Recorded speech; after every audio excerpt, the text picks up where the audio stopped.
If you're looking for the most compatible smartwatch to an iPhone, the Apple Watch really has no competition.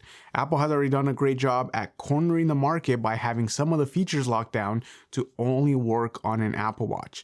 And Apple is not the only company doing that. All of the other brands also try to have most of the features locked down to only work with their respective smartwatch line. But if you're watching this video, you most likely are looking to get outside of the first party smartwatches and find something that might be better for you this year.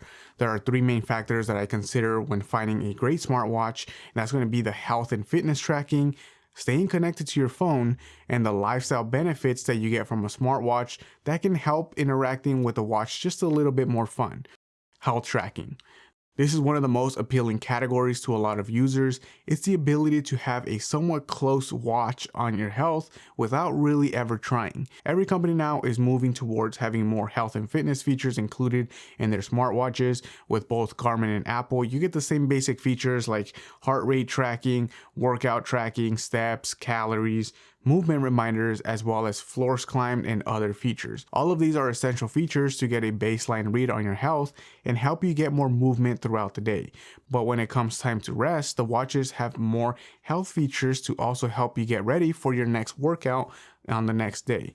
You can track your sleep stages, get mindful breathing sessions, and the newer models also have wrist temperature tracking, which aids in better sleep tracking as well as recovery metrics. Apple has now added also a Vitals app to the Apple Watch, which also keeps track of the baseline metrics. But honestly, that's where the similarities stop, and Garmin honestly takes a giant leap forward with more fitness and recovery metrics, starting with training readiness and suggested workouts. These are two metrics that use all of the collect data like sleep score, HRV, and stress history to give you a reading on how ready you are to train, and at the same time gives you a suggested training session for the day of the week. As you can see on my watch, because I run and use my watch to track those workouts, I get a suggested workout and time and energy that I should be using for that workout.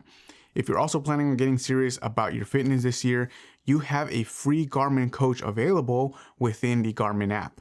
With this, you can set up whether you're training for an event or if you just want to get better at an activity. And from there, you can set your goals and training schedule to get a catered plan to you that you can follow to reach those goals. For runners, you also get a race predictor feature that always shows you how fast it's predicting you can run different types of events, which could be useful as you're getting closer to your event date to see if you're going to achieve that time that you want to set. Aside from all the training metrics, you also get a body battery feature that shows you roughly how much energy you have left in a day, and a suggested sleep time, which suggests how much sleep you should get that night to feel fully refreshed and ready to train the next day.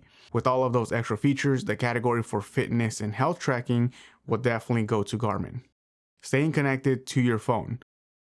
We all know that it's not only about fitness and health tracking, but instead also about how connected will I stay to my iPhone.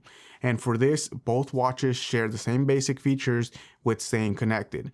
You can get all of the notifications from your apps on your phone, including texts and calls. You can get music controls for easy access, and you can even use the Find My Phone feature with both watches as well. You also get to see what's coming up on your calendar with both of these smartwatches, which is always useful if you have an important event coming up or you just want to keep track of your meetings. But that's it. That's where the similarities stop, and the Apple Watch takes it many miles ahead above what the Garmin can even do. Yes, you get calls and notifications on both, but the Garmin is limited to read only for text, and even though some Garmins can take phone calls from iPhones, it's also very limited. The Apple Watch, or some models at least, can also add cellular network to the watch to stay even more connected to your phone. You can use the watch as a phone on your wrist and go out for a run with the watch only. You can make calls while outside, text, use Apple Maps to guide you to the nearest cafe, and even use Apple Pay to pay for your coffee. There are people out there that have even challenged themselves to live off only an Apple Watch, and while it is difficult, it can be done, which always shows that it's more than enough if you just want to take your Apple Watch for a simple workout activity. And while the Apple Watch does lack in some of the extra fitness metrics, it definitely doesn't lack in the amount of apps available that can add some of that tracking or some of those features back. If you want a feature for better sleep tracking, you can always download an app for that. If you want a watch face different from what the Apple generic watch faces are, you can download an app and have plenty of third-party watch faces. You can also track and make a to-do list, and most of the music streaming services are available on the Apple Watch as well. There's even an app that gives you most of what Garmin offers, although it does come with a monthly subscription. And outside of third-party apps, you still get the basic first-party apps that are a little bit easier to navigate and understand because of how much it resembles an iPhone, including using the camera app as a remote to take a photo with your iPhone when you just have no one else to take the picture for you. So when it comes to staying connected, the Apple Watch is definitely the one that will have you the most covered. Lifestyle. This honestly might be one of the most important, and it's the lifestyle benefits and the ease of use that comes from owning either one of these smartwatches. The first ease of use feature is going to be how to navigate around in these watches. Through Apple, most of the navigation will be done through the touchscreen. You can start a workout with some of the buttons on the side, but to end the workout, it will always have to be through the touchscreen. On the Garmin, you have two options. You can either use the touch controls to navigate or use the buttons on the side, which is the way that I have it set because I do wear gloves when I bike commute to work, and it's just so much easier to click the buttons rather than trying to swipe on the screen. The Ultra line of Apple Watches also does come with an action button now, which can let you set a limited amount of actions you can map it to. Meanwhile, on the Epix setup line, you do get a total of 7 quick actions that you can set up with a bit of options to choose from. And on top of those 7 options, there is already a quick action that's on by default, and that won't need to take up an extra slot, and that's going to be the flashlight. When I first saw that the Pro line of Epix watches had a flashlight, I 100% thought that it was just going to be another gimmick. I just thought, when am I ever going to actually use a flashlight? I don't camp, I don't hike in the middle of the night, but even for doing simple things like looking in a closet that's dark or getting up in the middle of the night to go to the bathroom, the flashlight just works really, really well. And while the Apple Watch also has a flashlight, it just doesn't compare to having a physical flashlight on the Garmin. And Garmin's flashlight is also able to use red light instead of the white light, which is meant to not disturb your sleep when you're using it because your eyes are already adjusted to the darkness. Not only does the flashlight go red, but while in sleep mode, the screen also goes into redshift mode so that you don't blind yourself in the middle of the night when you go to check the time. And while the Apple Watch Ultra line also does have a redshift, anytime you want to go out of checking the time to say check a notification, you're definitely going to be blinded by the bright light.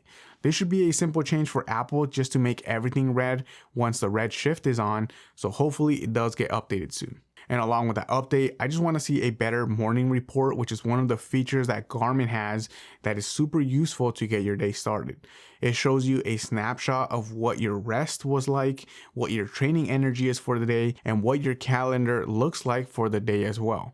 Apple just mainly shows you the weather and the watch battery. The phone does a little bit better job once you go out of sleep mode, which kind of combines all of your notifications, but the watch just doesn't report on that. I will say that it is useful to have the battery shown on the Apple Watch because it is something that if you forgot to charge it, you can guarantee it might not last you through the next day.